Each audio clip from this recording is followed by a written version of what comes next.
Have you been following the hospital business in Rhode Island? You need a scorecard.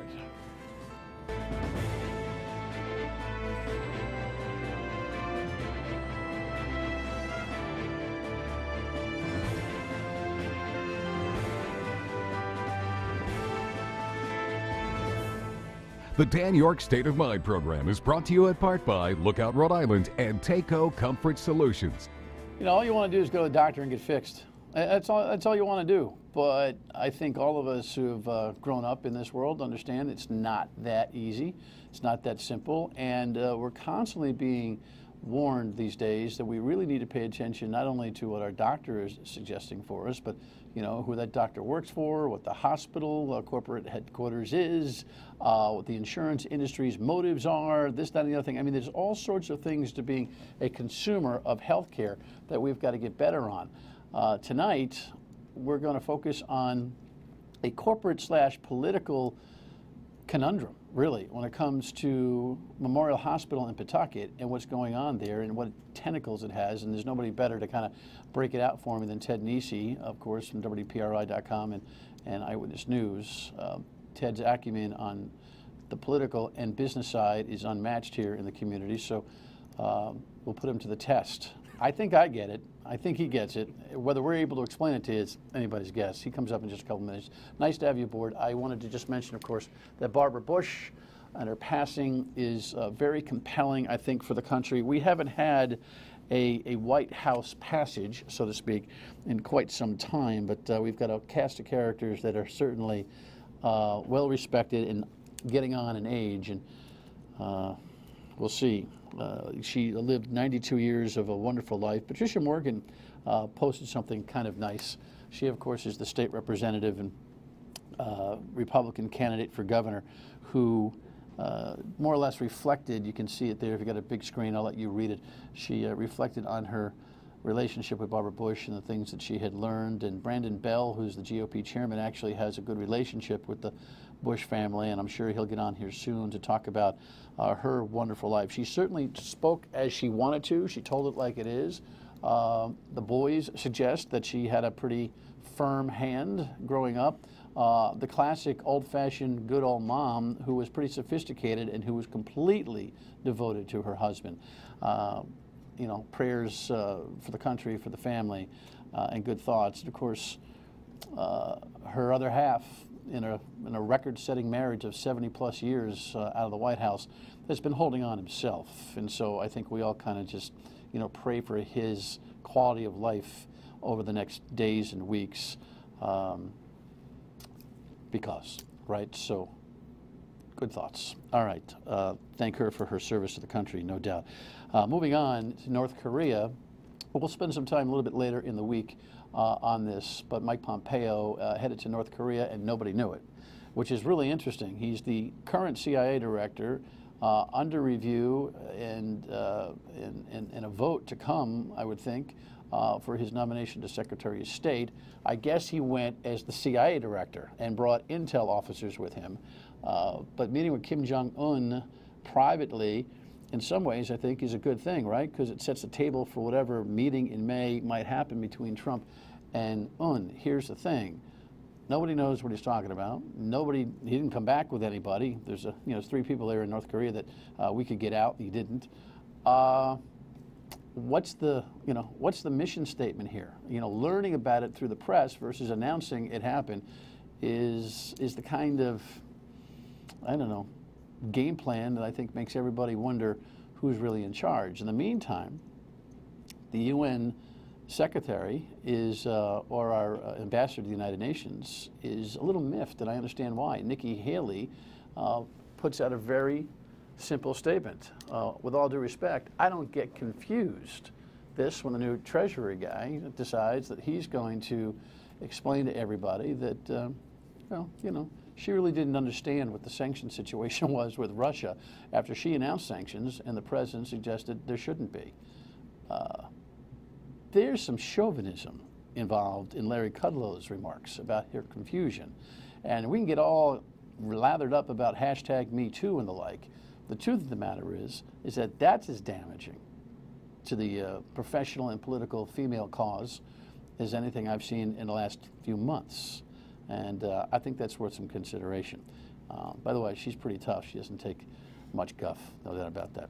All right, let's come home and show you a headline regarding this healthcare situation. Charter Care offers to buy and reopen Memorial Hospital. And at first glance, you think, wow, that's great news. Eyewitness News had a short piece. There's a void in Pawtucket and the Blackstone Valley when it comes to nearby medical care. Memorial Hospital closed its doors late last year after a decade of financial struggles. Hospitals, as we heard, have overloaded, right?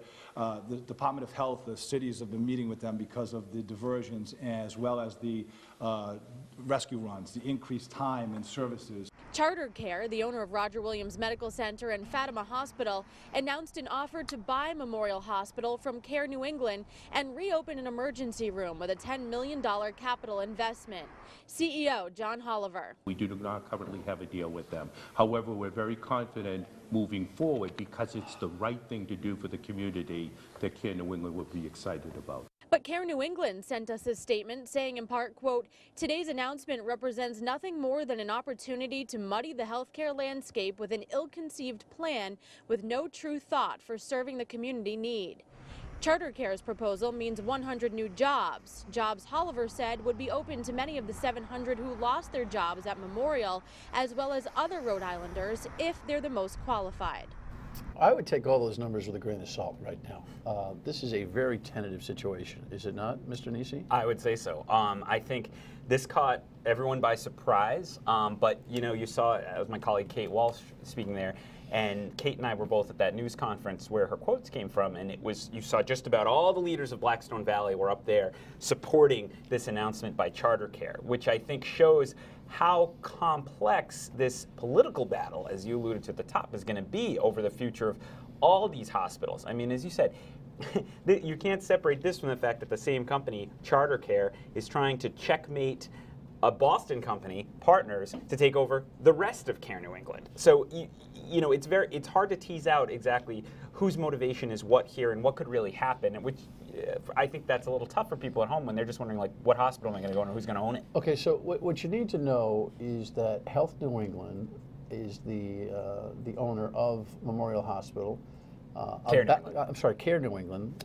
Care New England is the owner of Memorial Hospital. Here we go. Care New England owns Memorial Hospital, is merging with a company called Partners in Boston. Care New England also has Women and Infants, Butler and Kent hospitals. Of course, Butler being a psychiatric hospital, a different kind of product, but in their fold. Women and Infants, Butler and Kent are doing okay. Okay.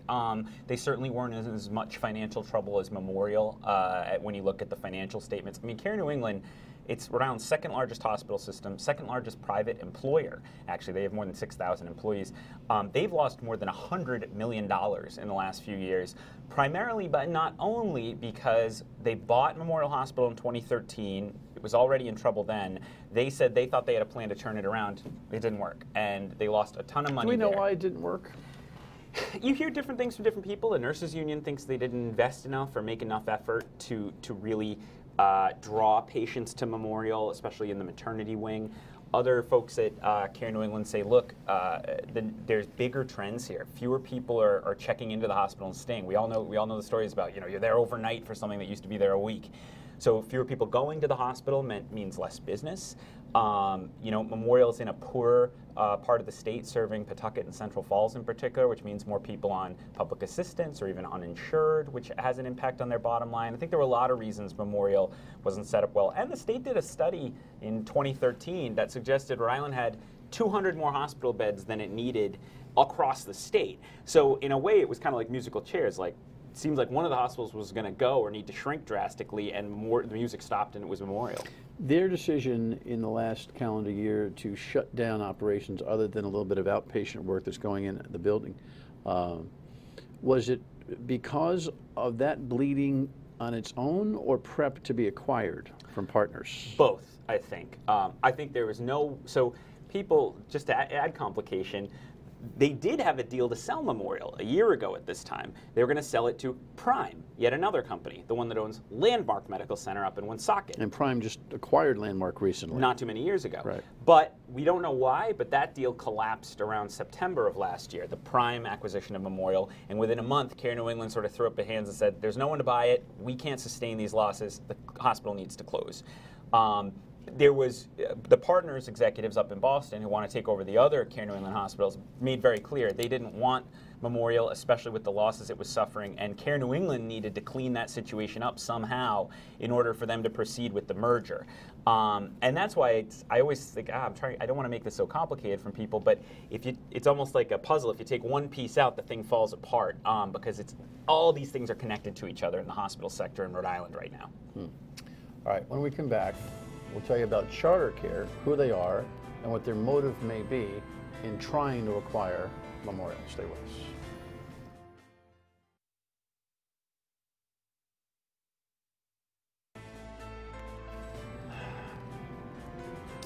Okay, Memorial Hospital, which is at the center of our controversy tonight. Ted Nesi, who studies and covers and reports out all things politics and business here in the state, with me to talk about this. So we just discussed in our last segment who owns Memorial Hospital. Care New England. It has Kent, and it has Women and Infants, and it has Butler, and it's about to merge. By the way, what's the timeline for the merger in Boston with Partners? They won't put exact time frames on it, but they are currently in like the final steps of negotiation. I could see an announcement that they've signed the deal to merge soon, maybe within a month. Then they have to kick off in both states the whole regulatory process, applying, asking, getting Department of Health approval, AG. So it's hard for me to see that being done this year. Yeah, so the state has a significant role regulatorily in this whole thing. So the acquisition company is Charter Care, and Charter Care owns Fatima and Roger Williams, in addition to having a pretty vast network of doctors in their whole to-do. They're owned by Partners. Prospect. And they're all P names. I was doing all this. They're owned by Prospect. So Partners is the Boston company acquiring Care New England for Memorial Hospital. Prospect owns Charter Care. Prospect is a national company, and Prospect itself is actually owned by a hedge fund in California. Which people say makes it unstable. I don't know whether that's true or not. It's a modern financial world. Yeah, and I think that's I think people will say a for-profit hedge fund-backed company owns this hospital system, as you say.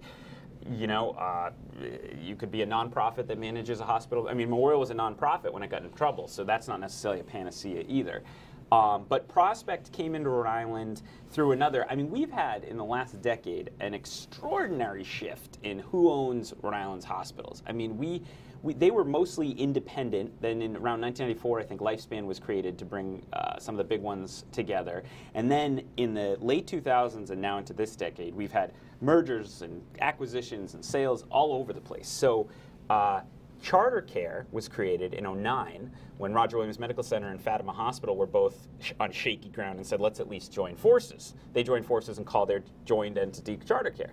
Well, that's still not super stable, or they need more money, so they wound up selling a majority stake of that to Prospect, this California for-profit hospital chain, around 2014. So now it's called Prospect Charter Care. And so now they're saying, let us add Memorial Hospital to our portfolio. Very importantly, though, and people should understand this, part of the ask from the CEO, John Holliver, who we heard from there at the top of your show, is, by the way, if we get all these hospitals, we need you to pay us more, insurers in the state. So they got a two-way negotiation. One in this direction to acquire Memorial Hospital for $10 million, which at first glance to me seems like nothing more than a real estate transaction. They literally called it that. They're trying to buy the assets. The campus. Because they're not buying an ongoing business, because most of it has evaporated. Mm-hmm. So there's no cash flow to acquire, so there's no multiple there. So it's the land for the ability to go back in that building and provide the same kind of services, at least at the start, an emergency room operation that they say they will invest $10 million into restarting. While they're negotiating here, they're negotiating back here with the state, saying, by the way, you pay us the least when it comes to reimbursement through the state, Medicaid, all that kind of stuff. We want a better rate. Yeah. And, you know, I bet there aren't many people watching right now who think their insurance is too low, right? And so that cost would flow through both to health insurers like Blue Cross and Neighborhood United. It would also flow through into the state Medicaid program, which is the biggest part of the state budget and already is, you know, galloping higher every year. That they are paid less for their medical services than, say, Lifespan's doctors are, or the hospital is at Rhode Island Hospital, is yet another puzzle. We have to bring the health commissioner in here to talk about why all of these reimbursement formulas are different. And the numbers, good. People should try calling a hospital and asking for the cash cost of a procedure. It's actually often very hard to nail down the price of a, you know, people talk about healthcare being a market, and there are good arguments for market incentives, but on the other hand, a market without clear, transparent pricing is very hard to rationalize. And so now here's the politics of this. I mean, you know, is Charter Care really in the business of wanting to rehabilitate Memorial Hospital because they see a market share opportunity? This notion that they're trying to do the right thing for the community, I appreciate that, but I'm not stupid, and I don't think anybody else ought to be. This is about whether you can cut the mustard on the bottom line. That the politicians, Mayor Grebian and others, Diosa and Central Falls, all the way up to Blackstone Valley, would like to see Memorial back in business makes sense because their ambulance services in emergency is kind of backing up and scattered. Mm-hmm. And by all accounts, Miriam Hospital in Providence has seen the biggest. Okay. Their ER is getting more and more clogged because you've lost. And Miriam owned by Lifespan. Lifespan with Rhode Island Hospital. You got all that? Grebian tells me that he has some constituent concern. It's not like people are standing on their heads screaming about it, but the efficiencies are going to show up on budgets pretty soon in the municipalities because of the vacancy of emergency at Memorial, it seems to me. But there are other concerns here that I think are kind of fascinating. The Lieutenant Governor, Dan McKee, told me that he's very, very down on this, follow now, Partners acquisition of Care New England, meaning Memorial, Kent, Butler, and Women and Infants, because he sees a brain drain of Boston kind of moving the best from Rhode Island up into that city, and that a regional medical approach or hospital approach is not good for the community. What do you think? Well, you know, I think there's, I think that's absolutely something Rhode Island needs to look closely at. You know, everyone, for years now, the talk has been Rhode Island's economic future is on its innovation economy. Healthcare and life sciences and research in, you know, especially in the Providence area will drive the economy. Well, you know, at the heart of that is the research done in many cases by doctors and medical researchers. At places like Brown. Exactly. And they're usually they're at Brown or URI, but they're also affiliated with one of the hospitals. And by the way, not to interrupt your train of thought, Brown and Prospect, the owners of Charter Care, had a fleeting moment there where they were talking about acquiring Memorial Hospital. And it's still, they haven't withdrawn that. They've gotten quieter, which I think you're savvy to point that out, but they haven't technically withdrawn that offer. So is there any chance that Charter is not only involved in acquiring this to establish emergency room services and the like, and to jack their reimbursement rates from the state, but to stop or thwart the Partners acquisition of Care New England is an opportunity for them to seize all the facilities and have a bigger chunk of the Rhode Island hospital market? So I have two thoughts on that. First is, you know, as a reporter, I have to say, I asked the CEO straight up if this had to do with blocking the Partners deal at that event. He said, nope, these are totally separate. As a business reporter, I don't know how you can separate your effort to take over one, you know, failing hospital that's actually closed from your simultaneous effort to take over 3 other major hospitals at the same time. Also, as you've said, this is politics. There are politicians involved here. And you now have the Blackstone Valley leaders kind of on the Charter Care Prospect side of things, you know, because they like the Memorial Hospital piece, which means, you know, if you like this, you don't like the sort of Partners Care New England deal that keeps Memorial closed. So now they have some political muscle behind them. On the other hand, Charter Care, Prospect Charter Care, Brown, they have their own political muscle. You know, Brown University's president is very close to Governor Raimondo, so her concerns speak to her too. But then Partners, you know, Partners CEO is such an important guy. He met with President Trump right after he was elected. I mean, this is a big-time company in Boston. They own Mass General and the Brigham. And there are people who really, I mean, everybody feels like those places are the coup de grace. They're the top of every list. You know, they're expensive hospitals, but they're amazing docs, amazing research. And I've had people in the healthcare industry say to me, you know, yes, it might be frustrating that Rhode Island isn't going to be the home base of that company because women and infants will now be under partners out of Boston. But they said the way things are going in the healthcare industry, it feels like most hospitals are going to be part of a relatively small number of big national chains.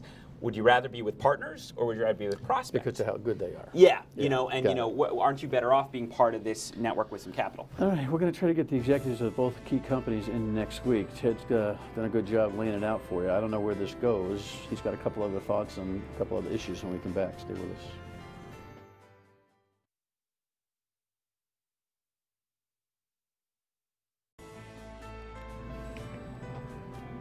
You always got to check in at WPRI.com for what Ted is reporting on. And, of course, make sure you are reading on Saturday mornings because if you want to catch up on all things for the week, it's important to see his notes on Saturday mornings on WPRI.com.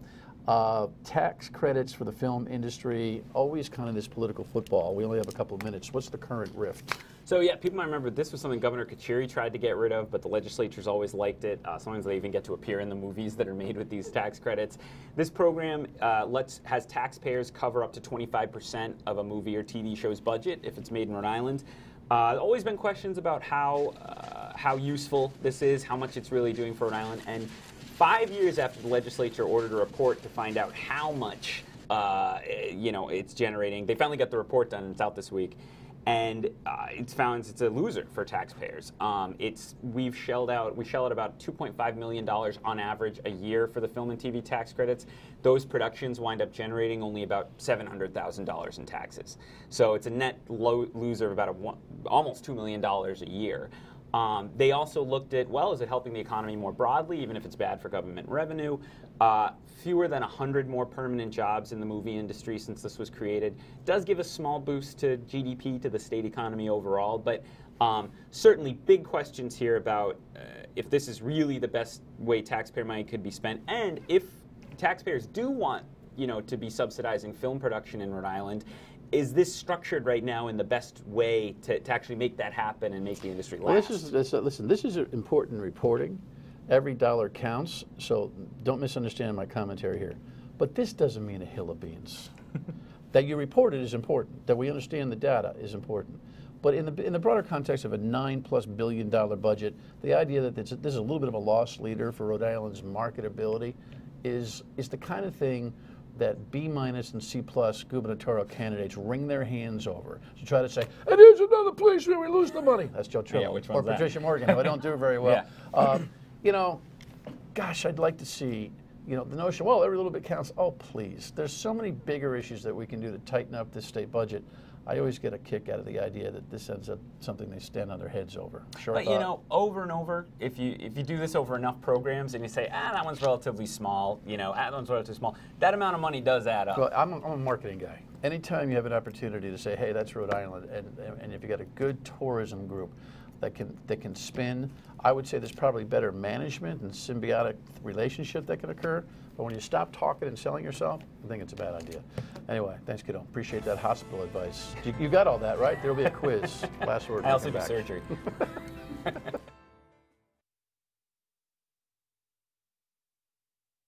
Again, we'll do our best to get those hospital executives in here next week to learn more about this potential transaction. Pay attention, get out that pencil and paper and keep score on who owns what, because it matters a lot to your health. Tomorrow, a landlord in Woonsocket writes a book about his experience. Ought to be pretty interesting. We'll take a look when we reconvene at 7:30 on MyRI TV and Fox Providence at midnight. See you on the radio at 3 on WPRO. Thanks so much for tuning in. Good night.